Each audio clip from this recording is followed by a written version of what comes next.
Olá, querido, graças e paz, seja muito bem-vindo aí a mais uma parte da nossa série de Atos dos Apóstolos. Hoje é a 18ª parte, né? A parte número 18. E hoje nós vamos falar de dois capítulos, capítulos 23 e 24. Ok? Na aula passada, na parte passada, nós falamos, né, na parte 17, nós falamos de três capítulos, né? Capítulos 20, 21 e 22. Se você não assistiu, volta lá e assiste. Quero te pedir já para você curtir, compartilhar esse vídeo, amém? Curta, compartilhe e inscreva-se no canal caso você não tenha feito. Inscreva-se para que esse vídeo ganhe muita relevância e chegue a muitas pessoas, porque a aula de hoje vai ser poderosa, amém? Glória a Deus. Vamos orar antes de começarmos, amém? Senhor Jesus, nós queremos te louvar por mais essa oportunidade de compartilhar da tua palavra, Senhor. Muito obrigado. Obrigado pela vida de cada uma dessas pessoas que estão assistindo, que elas possam receber essa porção de conhecimento vinda direto do teu Espírito, Senhor. Em nome de Jesus. Em nome de Jesus. Amém. Então vamos lá, capítulo 23. Né? Então aqui só para fazer uma recordação bem rápida aqui, né? Bem rápido mesmo. Né, nos capítulos 22 e 21, né, a gente vai lembrar aqui que houve uma grande confusão, né, porque Paulo resolve voltar a Jerusalém. Ele volta por conta de algo que para ele não estava resolvido, e de fato não estava, que é acerca da circuncisão. Lembra lá no capítulo 15 que nós falamos, quando ele vai a Jerusalém? E ele volta e percebe ali que os costumes continuavam, né? Tanto é que Tiago, o líder dos apóstolos, vai dar uma sugestão para Paulo para que ele cumprisse um voto, né, um voto que alguns nazireados estavam fazendo ali, que Paulo se juntasse a eles a esse voto, para que quando os judeus que já sabiam que ele tinha voltado para Jerusalém chegassem, não o pegassem e não quisessem matá-lo por conta dele negar a lei. Então, uma das sugestões de Tiago foi, olha, você vai cumprir o voto junto com esses que já estão separados aqui para cumprir o voto do nazireado, e dessa maneira a gente pode meio que argumentar com os judeus, né, que vão vir aqui te perseguir, dizendo que não, você tanto não despreza a lei de Moisés que está cumprindo um voto, né, estabelecido há muito tempo, né, estabelecido na lei mesmo, né, lá em Êxodo, lá em Números, a gente vê esses votos, né, mais especificamente em Êxodo, você tem o voto do nazireado. Tá? E o Senhor não permitiu, provoca um grande alvoroço. Né, e aí a gente entrou na parte em que Paulo vai se defender, né, um grande alvoroço no templo que foi provocado pelo Senhor na sua soberania, né, e Paulo vai fazer a defesa dele, tá, perante os judeus ali, né, a gente viu no finalzinho do capítulo 21 que ele faz essa defesa em aramaico, né, porque a Palestina na época falava essa língua aramaica, tá, e no capítulo 22 ele continua se defendendo, né, no versículo 25 ele pede, né, ele clama pelo privilégio, entre aspas, de ser cidadão romano, e o que vai ajudar muito, né? E aí a gente terminou o capítulo 22 falando lá, né, dele chegando, né, comparecendo perante o Sinédrio, né, que era o conselho dos anciãos da época, do sumo sacerdote, e a gente vai começar agora o capítulo 23, né, nesse alvoroço aqui de Paulo perante as autoridades da lei, né, se defendendo de ser um propagador, né, da seita do Nazareno. De fato ele era, né? E a gente vai ver que acontecem as coisas aqui muito parecidas com o que aconteceu com o próprio Cristo. Olha lá, capítulo 23, versículo 1. E, pondo Paulo os olhos no conselho, disse: Homens e irmãos, até o dia de hoje tenho andado diante de Deus com toda a boa consciência. Então aqui alguns destaques, né? Quando ele fala assim, ó, primeiro aqui, né, pondo Paulo os olhos no conselho, aqui é o Sinédrio, tá? É o grupo lá, o sumo sacerdote com os religiosos da época, né, com o chefe dos judeus, né, com o chefe, por exemplo, daquelas duas seitas que eu já falei para vocês, os fariseus e os saduceus. Eu vou falar delas um pouquinho daqui a pouco, tá? E aí ele vai falar, homens e irmãos, um sinal de respeito, como nós já vimos. Até o dia de hoje eu tenho andado diante de Deus com toda a boa consciência. Aqui é interessante o seguinte, que nós temos lá em Gênesis 3:23, quando o homem cai, né, o Senhor deixa ele pela sua própria consciência, né, a consciência humana. Só que a partir do momento que ele fica pela sua própria consciência, a coisa aqui vai degringolar, vai caminhar negativamente. Tanto é que em Gênesis 6:5 você vê que o nível, né, de promiscuidade da raça humana era tão grande que Deus resolve dar o restart na humanidade ali com a arca, né, a partir ali de Noé e sua família. Tá?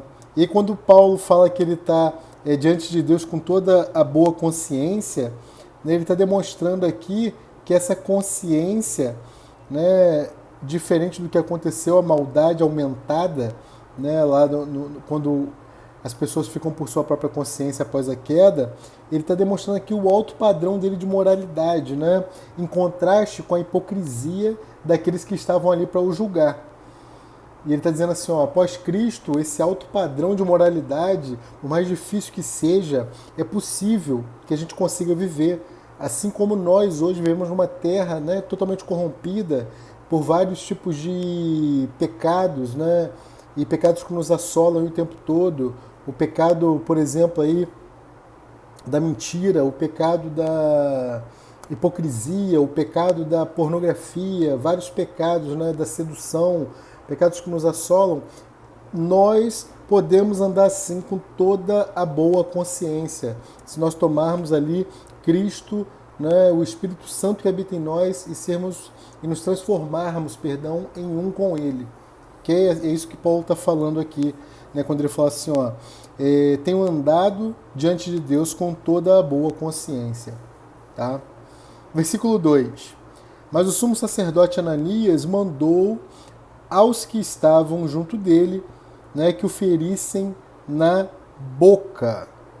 Você já viu algo aqui acontecer muito, né, muito parecido com isso aqui, né, quando Jesus apanha lá perante o sumo sacerdote, né, lá em João 18:22, Jesus vai apanhar, e isso acontece com Paulo aqui também.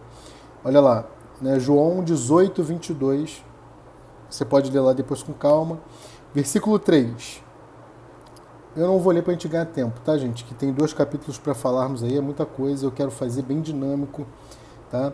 Então Paulo lhe disse, né, que ele está dizendo aqui com intrepidez, né, com retidão, Deus te ferirá, parede branqueada, tu estás aqui assentado para julgar-me. Né, essa parede branqueada aqui, Paulo está se referindo das roupas, né? As roupas do sumo sacerdote ali. Conforme a lei. E contra a lei me mandas ferir? Ué, você está me julgando pela lei. E contra a lei, antes do julgamento, você me fere, manda me ferir? Né, ou seja, quando ele fala aqui, para julgar-me, ele está falando, condena-me, você está me condenando, condenar-me. E os que ali estavam disseram, injurias o sumo sacerdote de Deus?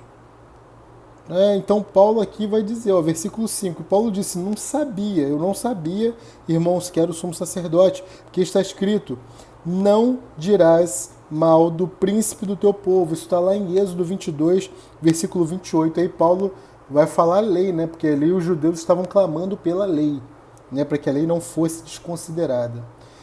E Paulo está mostrando para eles assim, olha só, eu conheço a lei, eu sou conhecedor da lei, mas nós estamos no tempo em que o Senhor Jesus veio, morreu por nós numa cruz, ressuscitou, e agora a gente é pregador de uma graça que nos alcançou.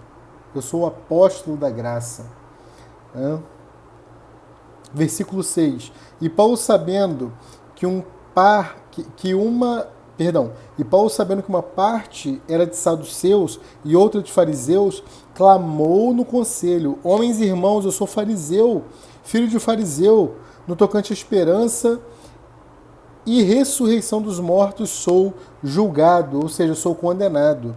Aqui, mais uma vez, eu quero só lembrar para vocês, a gente já viu isso, mas eu vou recordar aqui, os fariseus eram a seita judaica mais severa da época. A seita ali religiosa judaica mais severa. Eles foram formados ali por volta de 200 a.C. e eles se julgavam superiores. Né? Várias passagens da Bíblia, né, nos demonstram que eles se julgavam superiores. Né? Como aquela passagem lá do publicano, né, que ele vai dizer: eu não sou como esse homem, eu faço minhas orações no templo e tudo mais, dou o dízimo de tudo. Né? E o Senhor Jesus no final vai dizer que aquele homem, o publicano foi justificado, né, e o judeu não foi. Né? E o saduceu pior ainda, irmão. O saduceu, por sua vez, eles não acreditavam nem na ressurreição. Eles não acreditavam em anjos, eles não acreditavam em espíritos. Era uma seita das mais perigosas aqui dos judeus. Essas seitas, elas são...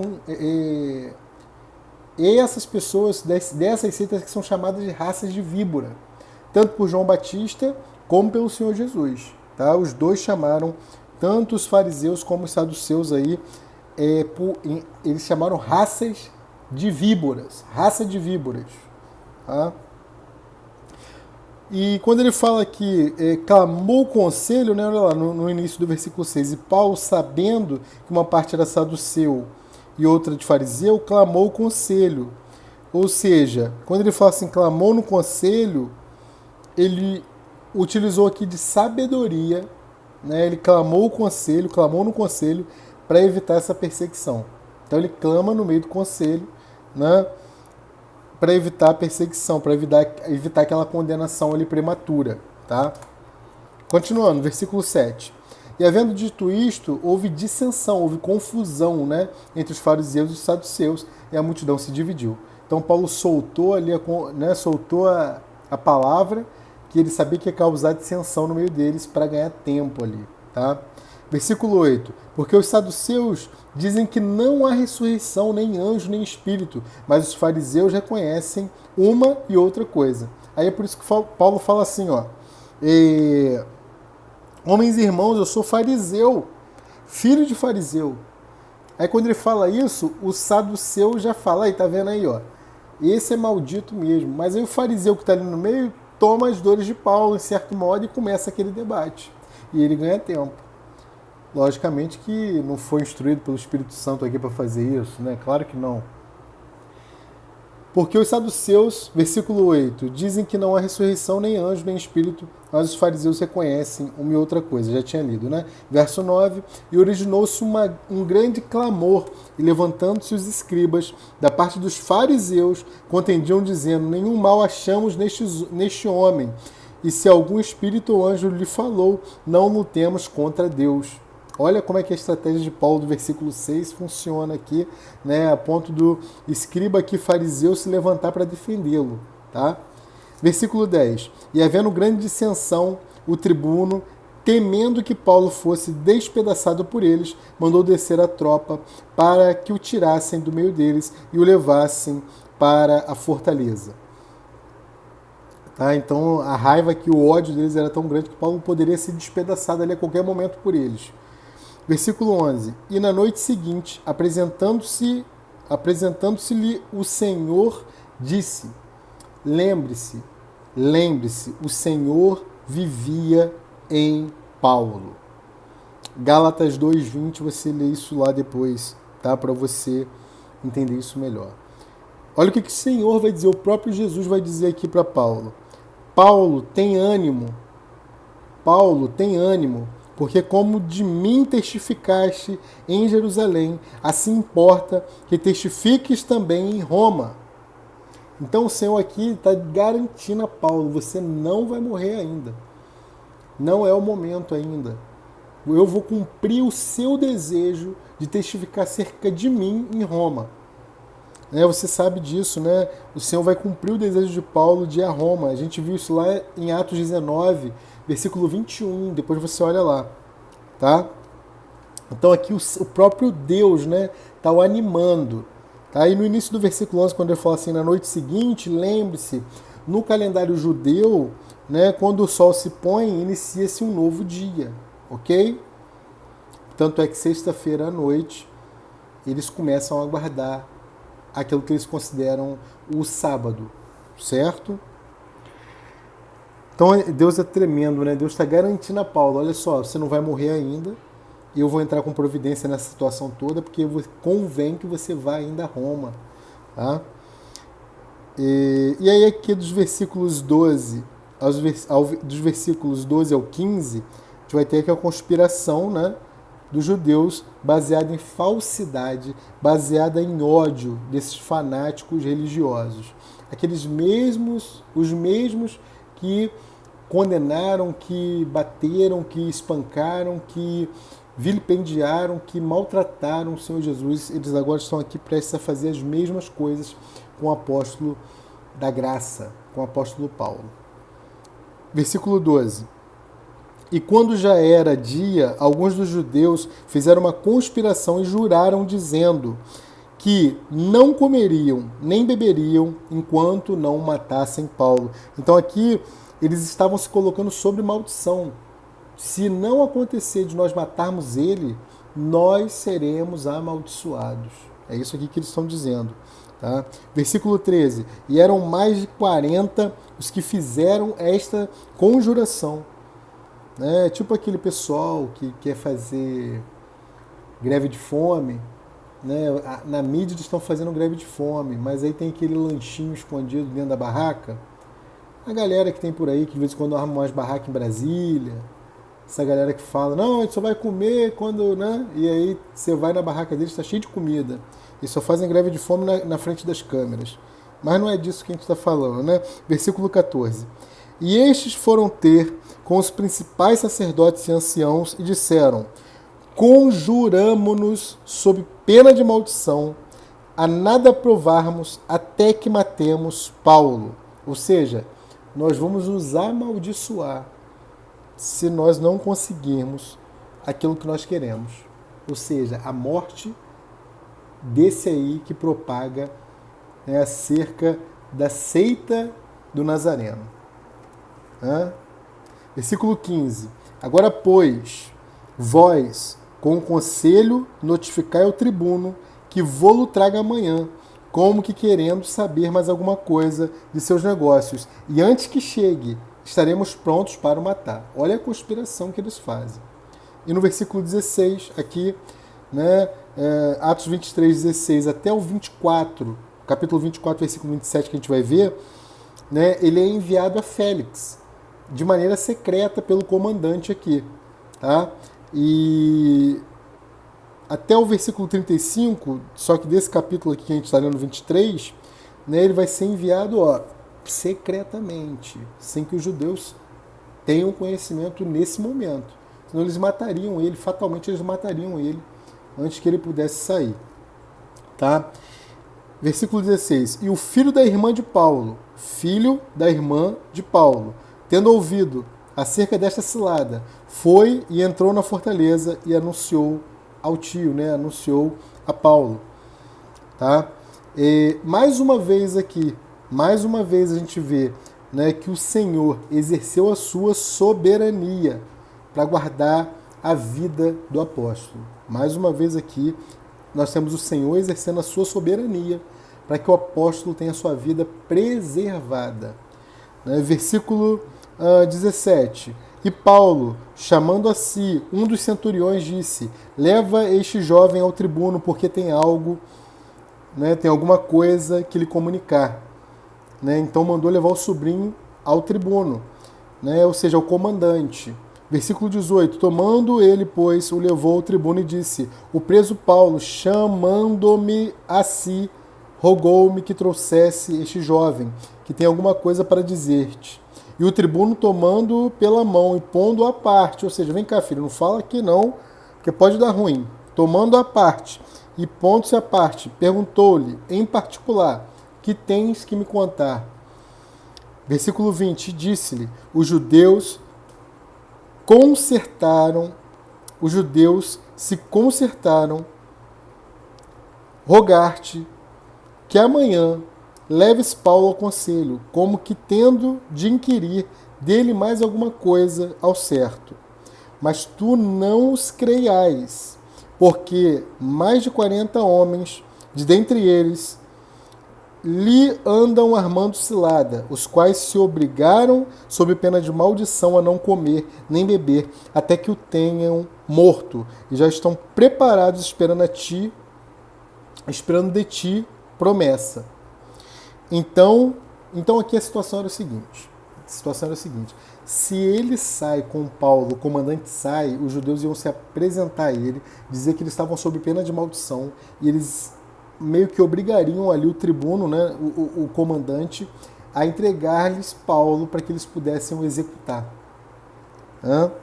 Então o tribuno despediu o jovem, mandando-lhe que a ninguém dissesse que lhe havia contado aquilo. Ó, vai embora, fica quietinho, fica na tua, ninguém sabe que tu veio aqui, então não fala com ninguém. Vamos tentar resolver. Mais ou menos isso. Né? E aí o que ele vai fazer? Aqui a partir do versículo 23 ele vai enviar Paulo a Félix. Né? Olha lá, versículo 23. E chamando 2 centuriões lhes disse, aprontai para as 3 horas da noite 200 soldados e 70 de cavalaria e 200 arqueiros para irem até Cesareia. Né? Quando ele fala assim, ó, aprontai para as 3 horas da noite, 3 horas da noite, 6 mais 3, aqui corresponde a 9 da noite. Tá? E aparelhai animais para que, pondo neles a Paulo, o levem salvo ao presidente Félix. Félix aqui era um governador romano da província da Judéia. Versículo 25. Escreveu uma carta que continha isto. Olha a carta.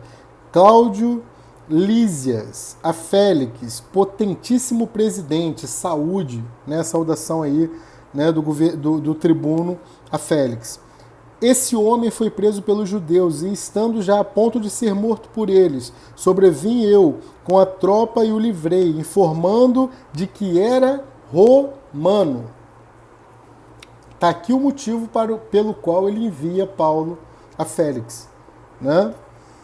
E querendo saber a causa por que o acusavam, o levei a seu conselho.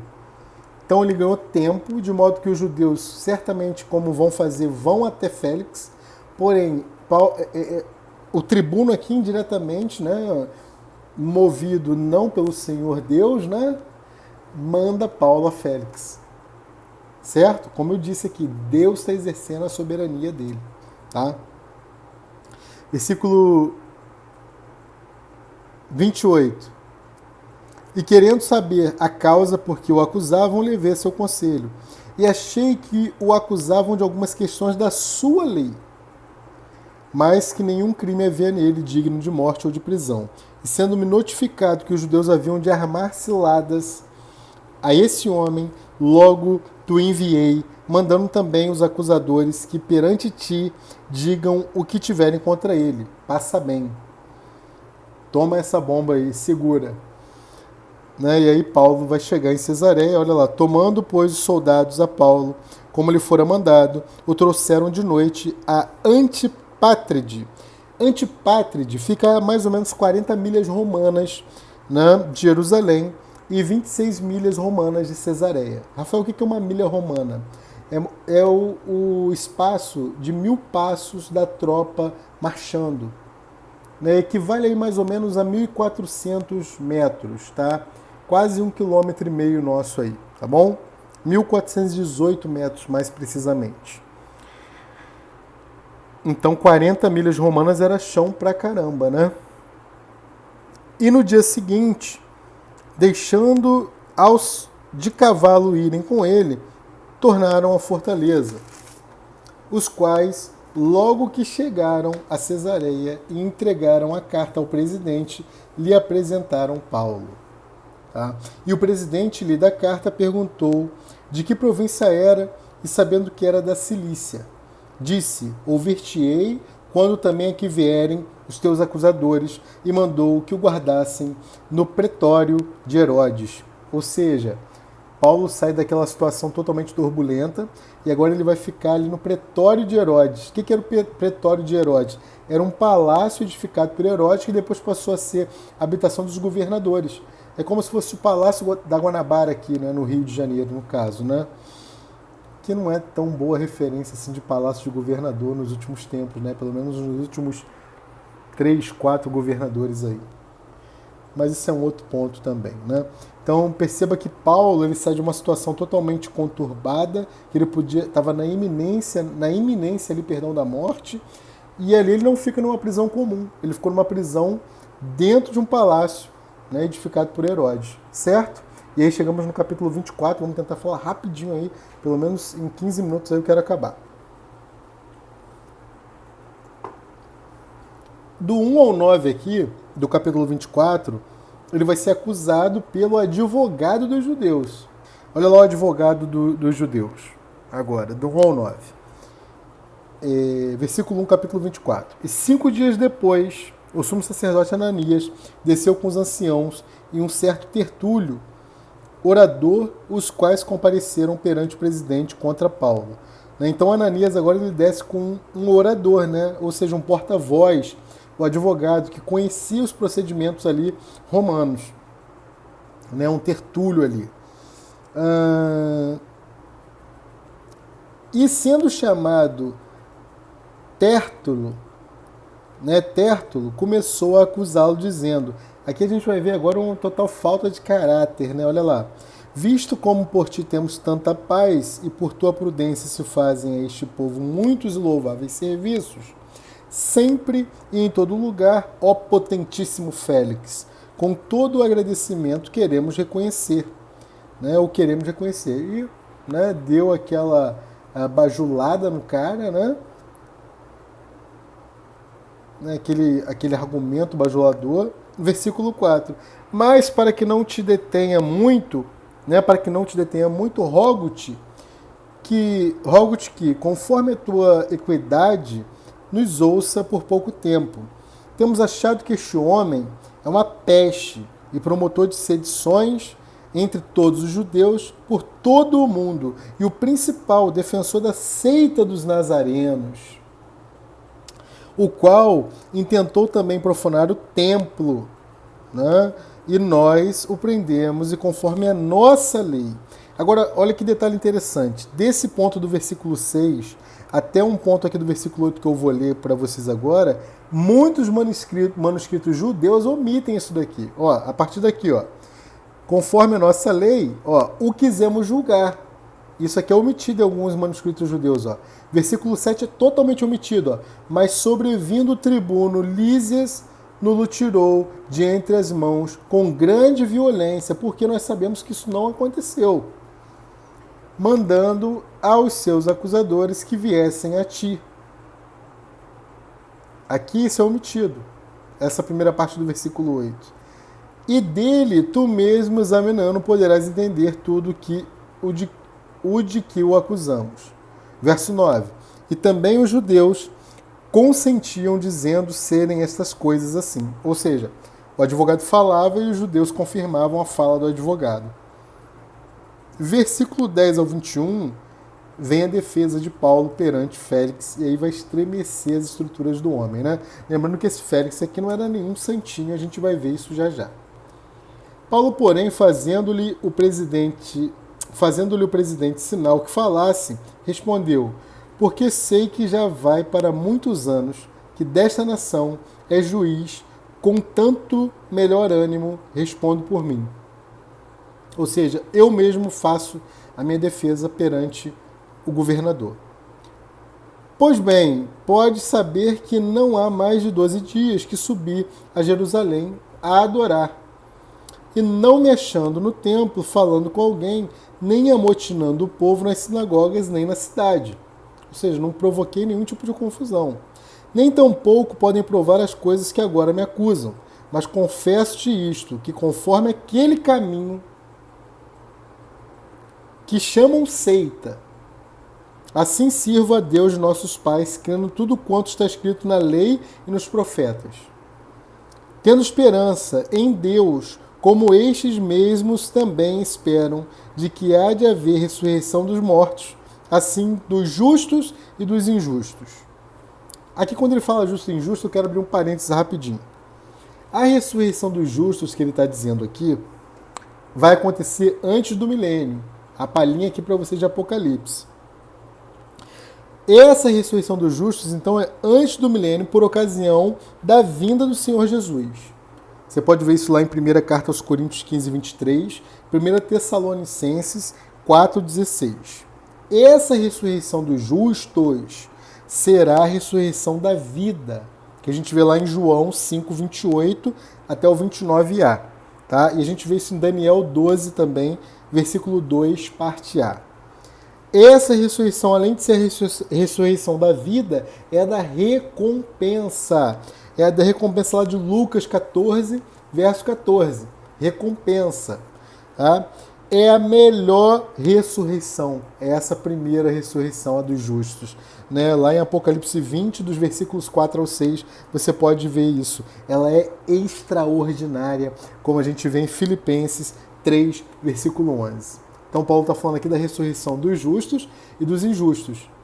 A dos justos é essa que eu acabei de falar. E dos injustos, Rafael? Segura aí, se ajeita na cadeira. Dos injustos, ela vai acontecer diferente dos justos. Os injustos vão ressuscitar após o milênio, porque eles não vão governar durante 1000 anos com Cristo. Então eles só vão ressuscitar após o milênio a fim de serem julgados. Olha lá. Então, dos injustos após o milênio, você pode ver isso em Apocalipse 20, versículo 5. Eles serão ressuscitados, para juízo. João 5, versículo 29, parte B. Tá? E essa ressurreição é uma ressurreição de vergonha e de desprezo eterno. Daniel 12, versículo 2, parte B do versículo. Essa ressurreição dos injustos é a da perdição eterna. Apocalipse 20, versículos 12 ao 15. Fica só nessa palhinha de Apocalipse não, tá? Vai lá e assiste a série, caso você não tenha feito. Em breve, eu estarei lançando um livro falando sobre o Apocalipse. E você vai ficar impactado com esse livro. Vai ser assim, para começarmos, vai ser um livro digital, um e-book.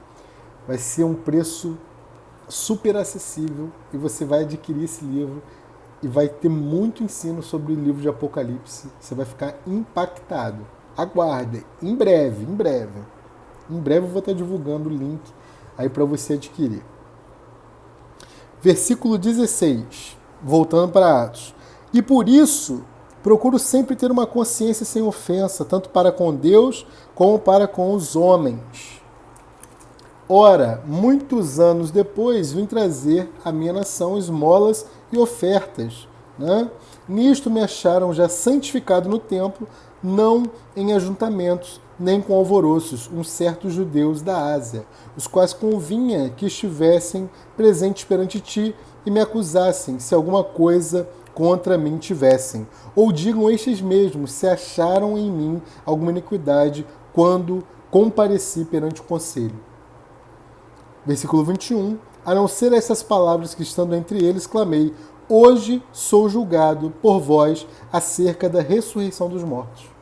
Então Paulo aqui, né, ele já começa a falar da ressurreição dos justos, dos injustos, já começa a colocar aquela pulguinha atrás da orelha de Félix. Né?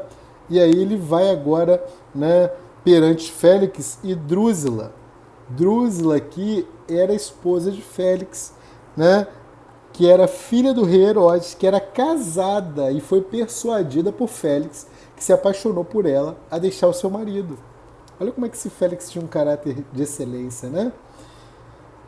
Então, do 22 agora ao 27, ele vai ficar detido sob custódia de Félix, porque Félix morre de medo das palavras dele. Então ele fala assim, peraí, vamos segurar esse homem aqui e deixa eu ganhar tempo para resolver essa questão. Deixa eu ganhar tempo.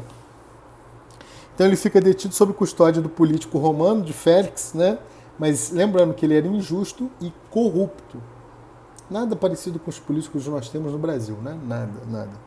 Nós temos só políticos honestos, né? Vamos lá. Hoje eu tô meio irônico, né? Meu Deus, eu não gosto disso, mas... Versículo 22 ao 27. Então Félix, havendo ouvido estas coisas, lhes pôs dilação, dizendo, havendo-me informado melhor deste caminho, leia-se, do evangelho que ele está falando, quando o tribuno Lísias estiver descido, então tomarei inteiro conhecimento dos vossos negócios. Então, está ganhando tempo, nitidamente que ele está ganhando tempo. E mandou ao centurião que o guardasse em prisão, tratando-o com brandura. Trata ele com brandura, né? Que ninguém dos seus proibisse servi-lo, dá uma comidinha boa para ele. Né? E se tiver visita, deixa vir. Olha lá, ó.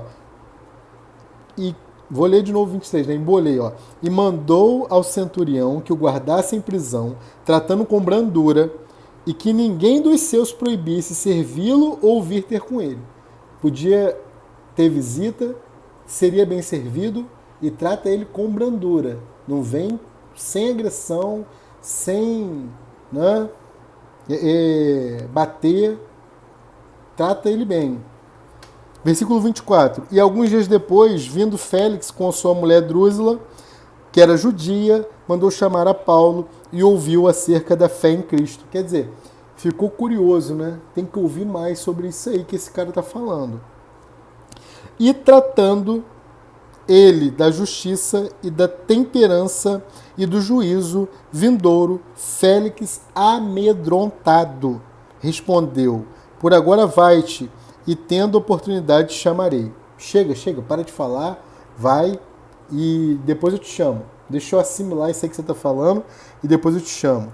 Né? Porque Paulo tratando ali é a mesma coisa que Paulo arrazoando, Paulo discutindo, Paulo falando com ele. Né? Ele provavelmente não só ouviu, mas houve ali um debate entre eles. E Paulo, né, irmão, debater com a pessoa errada. Né? Versículo 26. Esperando ao mesmo tempo que Paulo lhe desse dinheiro para que o soltasse, pelo que também muitas vezes o mandava chamar e falava com ele. Toda hora, né, mandava chamar e falar com ele. Fala mais aí, do caminho. Né, esperando que Paulo oferecesse um suborninho para ele poder ser solto, né, que mostra aqui que era um político romano corrupto. Tá? Mas aí ficou aquele jogo, né? Tava bom para Paulo, estava sendo bem servido, estava sendo tratado com brandura, podia receber visita, estava na prisão, mas dos males o menor. Aí olha o que vai acontecer, ele vai perante Festo agora, né? Festo aqui foi o substituto de Félix. Olha, mas passados 2 anos, versículo 27, passados 2 anos, Lucas não relata aqui. Mas, provavelmente, alguns manuscritos judeus dizem que, durante esses 2 anos, Paulo teria escrito Colossenses, Paulo teria escrito Efésios e Filipenses. São cartas de muitos detalhes, né? Então, mostra que ele estava ali tranquilo, né? Bem guardado, bem alimentado, escrevendo e trabalhando para o Senhor. Né? Mais uma vez, você nessa quarentena, você está bem alimentado. Eu, por exemplo, estou alimentado bem até demais. O que você tem feito para o Senhor? Vou reler o 27 e a gente encerra. Mas, passado 2 anos, Félix teve por sucessor a Pórcio Festo.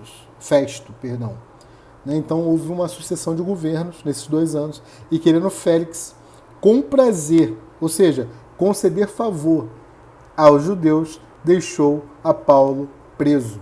Então, houve a transição e Paulo continuou preso. Tá? E aí, na próxima aula, no versículo, a gente vai ver os capítulos 25 e 26. 25 e 26, e a gente vai ver, né, a atitude de Festo, né, perante lá Paulo e tudo mais. Tá bom? Mais 2 capítulos, né, 23 e 24, tremendos, né, muito poderosos. E aí na próxima aula a gente vê o 25 e 26, né, terça-feira. E aí no outro sábado, 27 e 28, e nós encerramos nosso estudo né, de Atos dos Apóstolos. Pode-se ler Atos do Espírito Santo. Amém? Um grande beijo, fique com Deus, compartilhe essa mensagem com alguém que está precisando ouvir acerca desse caminho ao qual o apóstolo Paulo pregava e ao qual eu e você e eu devemos continuar pregando com todo o nosso empenho, com todo o nosso com toda a nossa sabedoria, mas principalmente baseado nessa palavra maravilhosa, poderosa, em nome de Jesus. Amém? Fiquem com Deus e até a próxima. Eu vou gravar provavelmente aí na segunda-feira mais um vídeo aí de marketing digital. Quero te convidar, se você não assistiu ainda nenhum vídeo de marketing, é uma oportunidade para você ganhar um dinheirinho. Nos últimos dias aí eu tenho conseguido fazer algumas conversões boas, né, alguns boletos impressos, e estou aí na oração para o pessoal pagar os boletos para entrar aquela graninha, né, de marketing digital. E é muito legal, se você puder assistir, né, vai te ajudar bastante. Amém? Grande beijo, fiquem com Deus e até a próxima. Tchau, tchau.